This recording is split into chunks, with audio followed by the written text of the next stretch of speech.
Estamos ahí. Bien, en la clase de hoy, como la primer clase de historia de la filosofía antigua, vamos a comenzar por situar el continente, su relevancia para el tránsito de comercio, sus características particulares en el sentido de ser una sociedad agrícola, de ser una sociedad tribal y de ser una sociedad que todavía no tenía la escritura.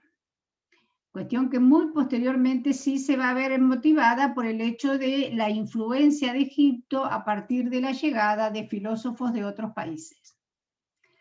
En este apunte primero, estoy hablando de dónde se ubica Grecia, que está en las llanuras nórdicas y del Asia Central, y que hay testimonio de una larga persistencia del chamanismo. Esto es un concepto que utiliza el autor, pero que es un concepto contemporáneo. El chamanismo viene a ser como el mago o el brujo de la época, y de una técnica particular de éxtasis, modos de alcanzar una exaltación mística, una condición extática, en la que en estas condiciones se realizan curas milagrosas, se ve el porvenir y se pronuncian profecías.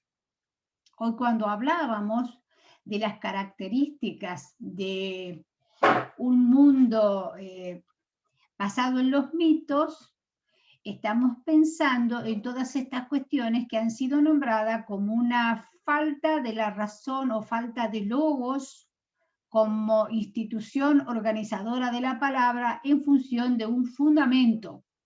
El tema de la filosofía es el tema del fundamento y el tema de la palabra va a dirimir precisamente esto del fundamento. Desde el comienzo mismo de estos relatos se contrapone la locura al control de sí. Desde una perspectiva contrapuesta, nuestra comprensión contemporánea se exalta la locura como superior y divina.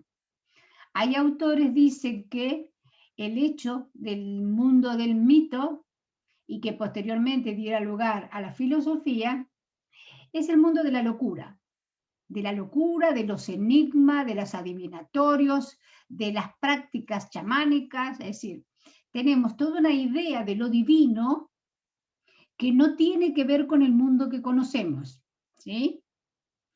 Lo divino tiene que ver con esa búsqueda existencial de un Dios que rija los destinos del hombre. Y a ese Dios se le van a ofrecer sacrificios. Acá dice, 4 especies de locura conforman el marco de orientación en el que nos podemos situar para pensar la época. Nosotros vamos a estar ahora en la época profética, mistérica, de la poética y de la erótica. La poética y la erótica son posteriores. Ahora estamos en la mistérica y en la profética. En el último párrafo dice, cuando en el siglo XII, antes de nuestra era, y acá tenemos otra vez el contexto, el poderío micénico se quiebra bajo el avance de las tribus dóricas que irrumpen en la Grecia continental, lo que cae no es una simple dinastía, sino un tipo de monarquía, lo que se destruye para siempre. Es toda una forma de vida social que tenía como centro al palacio. Lo que queda definitivamente abolido es un personaje, y acá pongan el acento. El rey divino desaparece del horizonte griego. El rey divino, el rey de verdad, ¿sí? Es lo mismo. El hundimiento del sistema micénico desborda ampliamente, en sus consecuencias, el dominio de la historia política y social.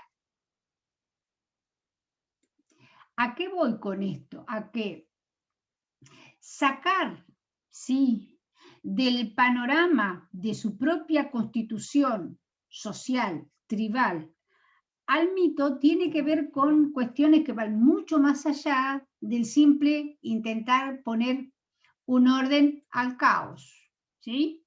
Se habla de un caos. El argumento es un caos y como les decía recién, la filosofía es una cuestión de argumentación y de fundamentos. Muy bien. Vamos al segundo. ¿Tienen alguna pregunta acá, chicos, chicas? Van a tener que buscar un mapita para que esto que les leí les quede situado en el mapa, ¿Sí? Bien, ¿hay algo que comentar, chicos?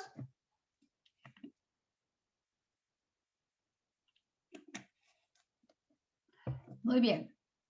Entonces, planteamos este contexto mistérico, profético, y en ese mismo punto nosotros vamos a comenzar a poner como centro de la escena el tema de la palabra. La palabra. Muy bien.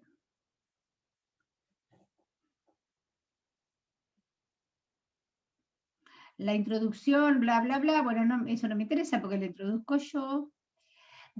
Acá en el segundo párrafo, debemos comenzar por el pensamiento griego arcaico, fruto de una sociedad tribal que hunde sus raíces en el mito y que debemos abordar desde una mirada abierta hacia otros horizontes de pensamiento, estando atento a que muchas veces esas ideas, percepciones y comprensiones del mundo existen hoy bajo otros modos de expresión y símbolos. Es lo que hablábamos hoy. Hay muchos mitos y ritos contemporáneos que nosotros aceptamos sin tener en cuenta que ese tipo de relación mistérica con las cosas tiene matrices mucho más antiguas.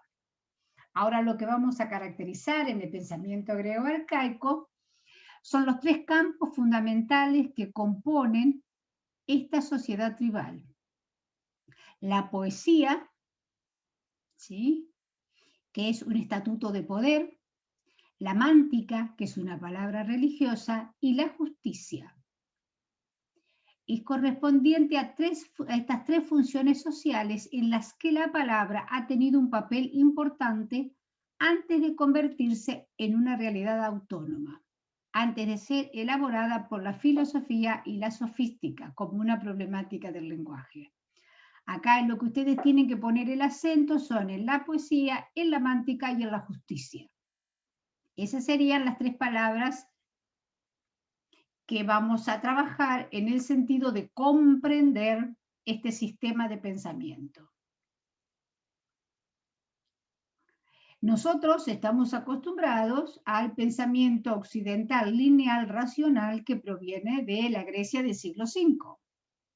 Pero este tipo de pensamiento, este sistema de pensamiento arcaico, tiene interferencias, superposiciones, porque estos tres aspectos tienen múltiples dimensiones, ¿sí?, ya que los poetas y los adivinos han poseído en común el don de videncia. ¿Saben lo que es un don de videncia? Poder adivinar y predecir. Y los reyes de justicia han dispuesto idéntico poder recurriendo a las mismas técnicas. Es decir, los reyes de justicia se van a convertir en reyes de verdad porque se van a arrogar el poder de evidencia, de poder adivinar qué va a suceder.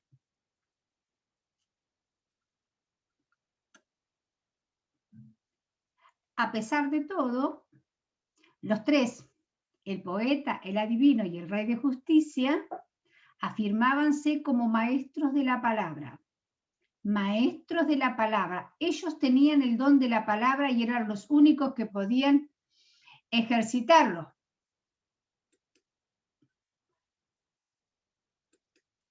¿Sí? Entonces, eso les daba poder.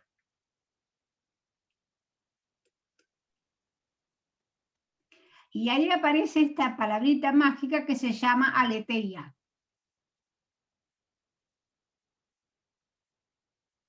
La aletheia a veces se la confunde con la verdad.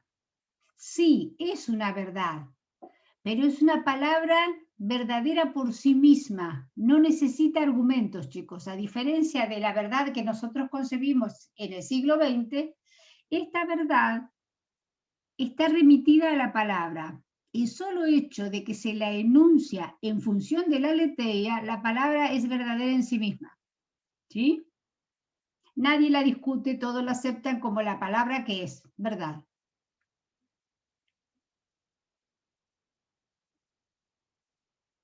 Muy bien.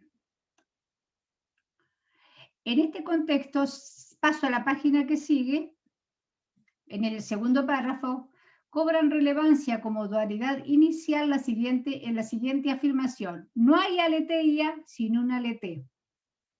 ¿Sí? No hay verdad sin engaño, sin las musas.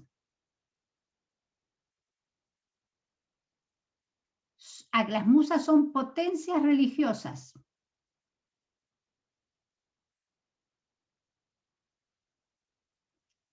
La que nos van a decir o van a cumplir la función de la memoria. Como las musas te dicen lo que fue, lo que es y lo que será, cumpliendo el papel de la memoria, también se van a arrogar la cuestión de la justicia. La justicia, existencia de una palabra que califica o valora las acciones recuperando aquellas dignas de alabanza. Acá está el poeta, chicos. Las palabras dignas de alabanza o sancionando la incomprensión o traición de aquellas que el oráculo ha designado. Acá aparece una nueva figura que es el oráculo. ¿Quiénes leen los oráculos? Las musas, los reyes de verdad, no el poeta.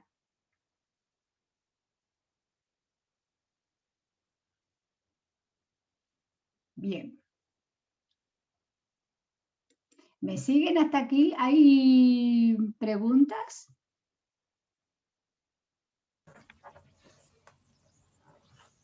¿Por qué el Sí, poeta no, Amelia? ¿Por qué el poeta no? Porque el poeta, ¿sí?, está a la búsqueda de la narración, no a la gestión de la sabiduría. Muy bien. ¿Alguna otra pregunta, chicos? Todo es importante porque les sirve a ustedes después. ¿Podés repetir, Amelia, eso, lo de los oráculos? De lo quieren leer los oráculos, las musas y los reyes de verdad. No cualquiera, el poeta no, el poeta estaba en otra función. Perdón, a mí me interesa entender bien el concepto de aletheia y de leté. ¿Quién me No habla? entiendo, Aldana acá. Ajá, sí, Aldana. No entiendo bien qué papel Bien. juega. Yo te lo voy a explicar, se los voy a explicar en el sentido de una contraposición con la verdad como tenemos ahora. ¿Sí? Si en el contexto arcaico yo digo, ¿sí?, la aletheia habilita la palabra como valor. Entonces esa palabra tiene valor, Aldana. El solo hecho de que la aletheia la nombra ya le dio el valor.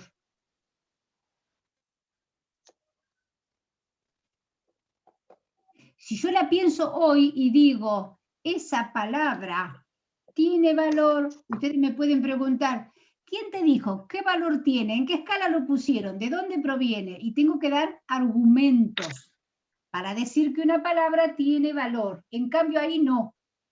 El solo hecho que se la nombrara en función de la aletheia le daba valor en sí misma, ¿sí?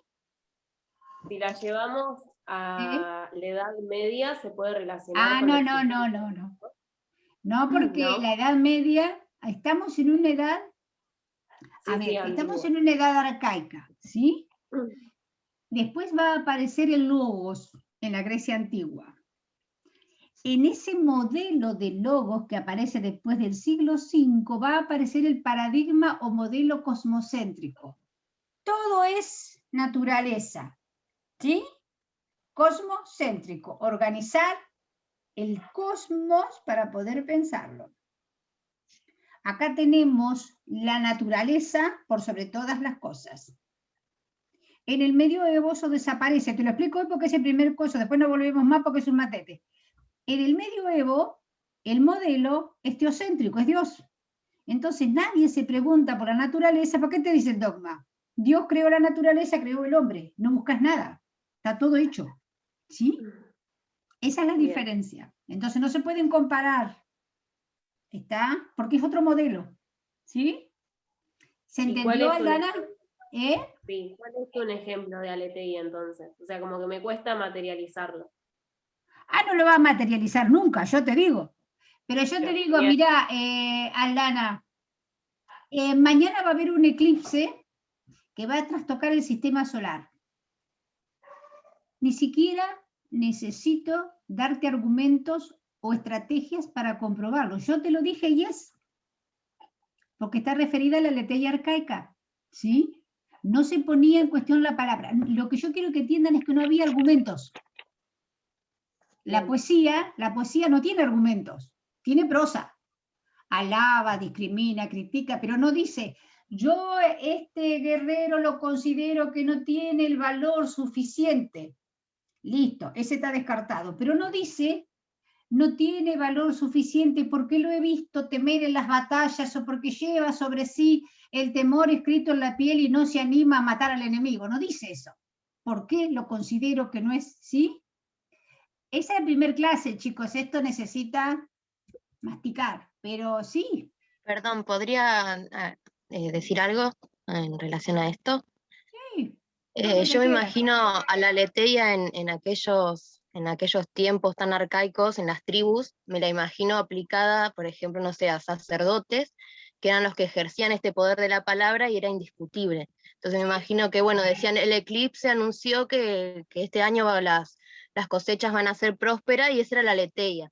Sí, O sea, era la verdad en la sí verdad en misma, sí porque misma. era como que tenía el poder. Ellos tenían la palabra, ejercían el poder de la palabra y por eso es que no se cuestionaba, Sí, sí, digamos. tal cual, ¿Puedo preguntar algo? lo que quiera. Eh, No sé si le voy a saber esta contestar, pero pregunten. Sí, No, a mí me cuesta también pensar en el concepto de aletheia, pero me pregunto, ¿también presentar la palabra con este término era una posibilidad de no permitir un pensamiento crítico? no ¿De dar existe el por sentado pensamiento todo? crítico en esa época, chicos. El pensamiento crítico es moderno, siglo XVIII.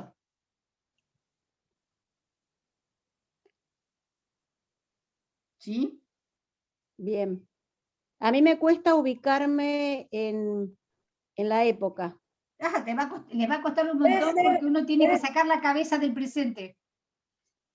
Puede ser que supongamos que estamos en esa época y yo soy una persona con poder y vengo y digo algo y listo, es eso.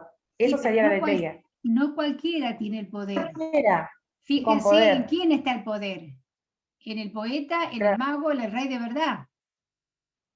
¿Sí? claro. No, pero ahora lo puedo entender. A ver, no te escuché lo último. Que ahora como que lo pude entender al concepto. Sí, lo que pasa es que la primer clase, ustedes lo han leído así crudo, pero eso estoy escribiéndolo del instituto que me están preguntando. Espero el link. Sí, es decir, es como todo. Pregunto si es la hora. Yo escribo, si ustedes no se dan idea de lo que yo escribo, cualquier cosa me sale. Muy bien. Entonces Perdón, pero tampoco se puede. Sí. O sea, si la aletheia o la palabra mántica es un pensamiento sin argumento racional, o no es un pensamiento racional, tampoco se puede hablar de fe, ¿o sí? No, Claro. no existe la fe en el sentido que nosotros la entendemos. ¿Eh? Porque no existe un dogma, Aldana. Bien. ¿Estamos? Había gente que interpretaba el oráculo y que transmitía lo que decía el oráculo, pero lo transmitía él, y todos se lo creían porque la palabra era la verdad. Capaz que leía las tripas de un cerdo a la madrugada en luna llena y decía, según las tripas del cerdo, la ubicación que tiene en la luna llena de tal fecha, en esa batalla les va a ir bien, y nadie lo ponía en cuestión. ¿Sí? Genial. Ustedes lo que no entiendan, le pregunten porque esto, si no, se hace un matete bárbaro. Bien. Amelia, yo tengo una consulta. Sí. Recién mencionaste que quienes tenían el poder, si no me equivoco, es el poeta, el rey de verdad y el mago. Sí. ¿Verdad? Sí. Y vos habías dicho que el oráculo lo leían las musas y los reyes de verdad. Las musas, ¿qué rol ocupaban? O sea, Las ¿solo musas leían el saben, oráculo? las musas leen el tiempo, Maca. Tienen Bien, el lugar de la memoria, saben lo que fue, lo que es y lo que será. lo que Conocen el está. Bien, pasado, habitan el presente y predicen el futuro. bien. ¿Y el poeta cuál era la función? ¿Cuál era la función del poeta? Contéstenle, chicos, a sus compañeras que entró un poco después, ¿saben? ¿Cuál era la Transmitían y narrar? alababan, O sea, contaban historias, narraba narraban los historias. eventos y sucesos acaecidos en la sociedad. ¿Sí? Tenía un lugar de poder porque era el único que tenía habilitado el derecho a la palabra pública. A la palabra Bien, pública, ¿sí? Muy bien. bien. Hay unos muchachos Gracias. muy callados acá. Verán, Lucas, ¿te callaste? ¿No hablaste más? Federico, ¿qué pasó? Miren que si los varones se callan, las mujeres los borramos, ¿eh? No se callen acá, porque van a perder. También tenían el poder de dar reconocimiento a quien querían, al tener ese poder de la palabra pública Sí, el y negociar ese reconocimiento. reconocimiento. Y piensen ustedes, a ver, en una sociedad oral, que el poeta te nombre, si estamos jugando entre la memoria y el olvido, ¿qué pasará con el que no nombran? Se olvida. Se olvidan. Olvida. Desaparece. Exacto, no tiene existencia. Si no te Claro, nombran, no no existís. existió. ¿Cómo, María? ¿Y No existió. Claro, claro. Es decir, cuáles eran las leyes? a ver, de nuevo, ¿Cuáles eran las leyes mnemotécnicas que habías mencionado que tenían el poeta? las reglas de aprendizaje de los poemas. Por ejemplo, una Bien. rima de 4 estrofas, las palabras, había palabras que se repetían para ayudar a estructurar, ¿sí? Bien. A ver, Debo, que está muy calladita, Federico no habló. ¿Y quién otorgaba el puesto? Vendría a ser, o capaz que estoy interpretando mal, pero No. tal ¿Quién es le daba el poeta. poder al mago? No sé si lo estoy poniendo. ¿Quién le daba el Claro. poder al poeta, decís vos? Claro, ¿qué le da el poder? ¿Qué nos hacía que todo el mundo los considere de esa manera? Los mitos, chicos, los mitos. Los mitos. Los mitos, por ejemplo, el hijo primigenio nacido en una luna llena, donde las lecturas de los oráculos le daban que era el elegido, no se cuestionaba. ¿Mm?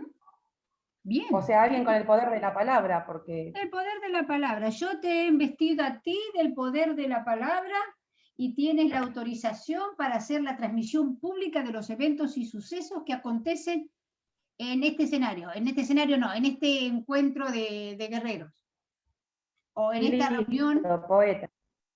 Claro, sí, sí, sí. Ojo, O sea, que porque viene de antes.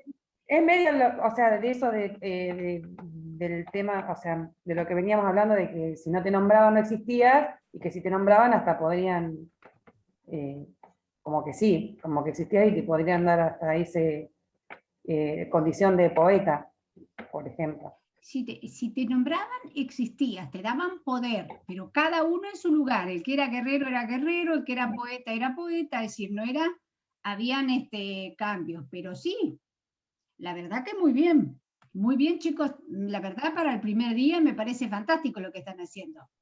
Bien, muy bien. No, pero ayuda mucho la explicación Y tiene que los cuentos. estar, porque esto no es obligatorio, pero ¿cómo les escribo todo esto en el chat a ustedes yo? No, imposible. Es imposible. Entonces, vamos a trabajar ahora. Esto lo grabé porque es la introducción al texto. ¿Sí? Esto va a estar en YouTube, en el chat, mañana, porque esta noche termino muerta, mañana tengo cosas temprano, pero mañana va a estar en el YouTube. Ahora, vamos a cortar este Zoom y lo reiniciamos, pero lo reiniciamos para charlar. ¿Estamos? Así les va quedando Dale, Dona. más claro. ¿Sí? Bien. Listo. Bien, Sí, pero sí. tenemos 9 minutitos. ¿Qué preguntas hay? Ah, bien. No, tenemos 9 minutos. Yo tengo otra consulta. Vos hoy mencionabas el rol de la mujer, que era, bueno, de sembrar, de cuidar a su marido y todo esto. ¿No hay ningún relato que cuente de que quizás, bueno, que alguna mujer se haya transformado, o sea, se haya como querido pasar por hombre y No, nada de no se eso? conoce. Yo no digo que no No se existió, conoce. no se conoce. Claro, no Es se pero que las conoce. mujeres, chicas, las mujeres no existimos como palabra hasta hace, no sé, mitad del siglo XX. Claro.